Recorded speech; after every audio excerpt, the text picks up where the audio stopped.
Greetings, ladies and gentlemen, and welcome to this latest edition of Read Tifos, where I take old stories I've narrated and update them to modern audio standards. This particular story is called A Worrisome Affliction, written by Horrorbad12. Of those we have so far encountered in the void, humans have demonstrated the greatest capacity for self-destruction of any sapient species. This distinct quality is incorrectly attributed to several other races. I am well aware of the Uvuki, whose people consisted of 12 warring tribes during the start of their atomic age. 9 of them simultaneously learnt to split the atom, and the ensuing exchange rendered their planet a burnt-out husk within 6 of their days. In fact, it was the incident that provoked the Conclave to enact the Divine Intervention Protocol, sort of a dramatic name for such a militaristic maneuver. But it saves lives, nonetheless.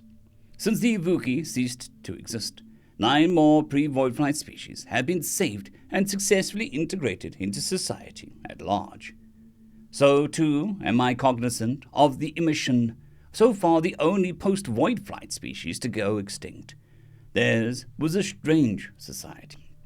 At best, I could describe it as a sort of militant, meritocratic theocracy.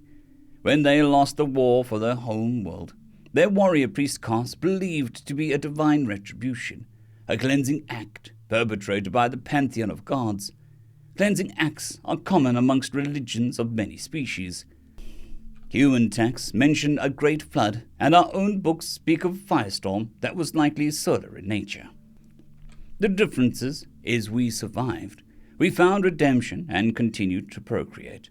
Not so with the Emission, who committed ritualistic suicide to complete their god's punishment. So tragic was the loss that the victors could not bear the consequences of their actions. They made landfall and gave proper rites to as many bodies as they could before erecting a monument and leaving the planet untouched any further.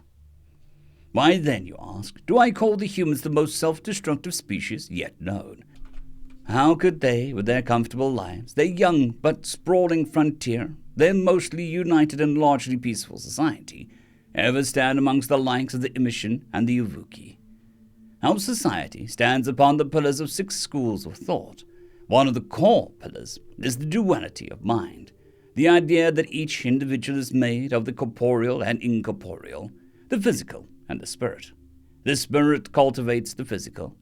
I once described it to a dear human friend, in a layman's terms, as the spirit shaping the body to best carry out its will. Of the spirit, there are 2 halves: values deemed compatible with life and those deemed incompatible with life. With enough of the former, the body grows strong and the spirit flourishes. Too much of the latter, however, and the individual is rendered weak and feeble-minded.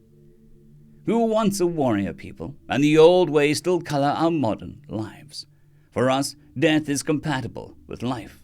A friend, a family member, an enemy, death is natural and should be embraced.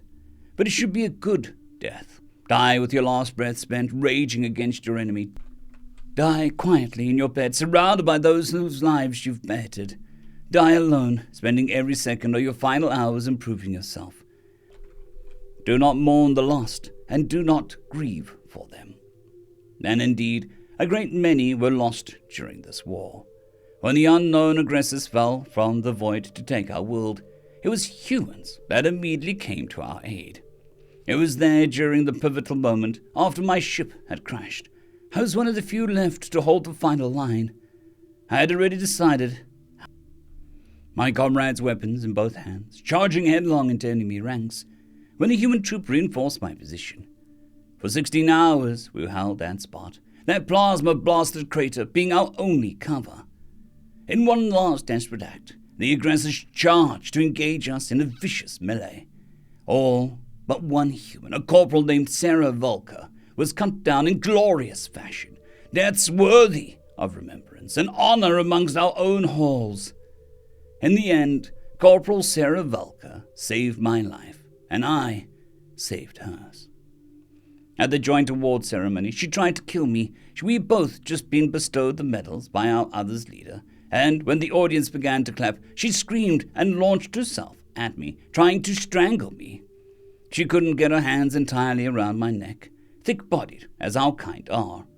Amongst the shouting and confusion, she was quickly subdued, and the audience was ushered out. A group of human doctors tended to her before she was whisked away to a hospital. It was that day I learned of something humans call post-traumatic stress disorder. Humans, especially for those of the boisterousness and vibrancy of the Marines, do not accept death well. To them, death is incompatible with life. The more bombastic, the more gruesome, the more glorious the death, the greater distress it causes. Any reminders of it can trigger an episode of this distress. Sometimes it is debilitating, rendering them unable to participate further in normal life.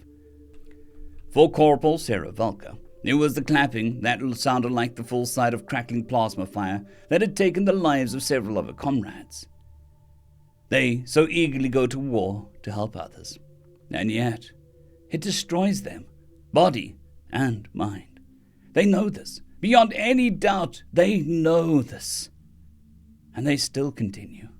They are compelled by their nature. Ask any of us to do something incompatible with life.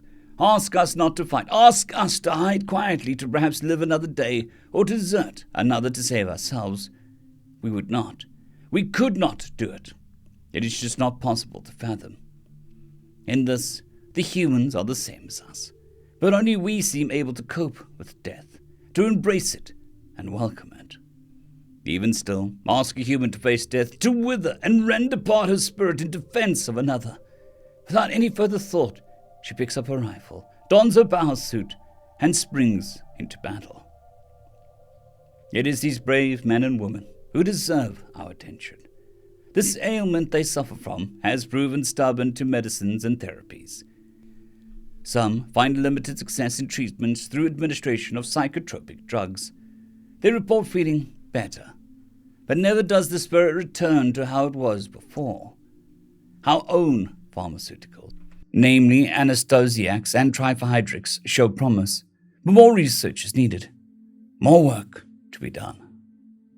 That is why I must tender my resignation and formally request re-education in xenobiology, xenochemistry, and xenopharmacology.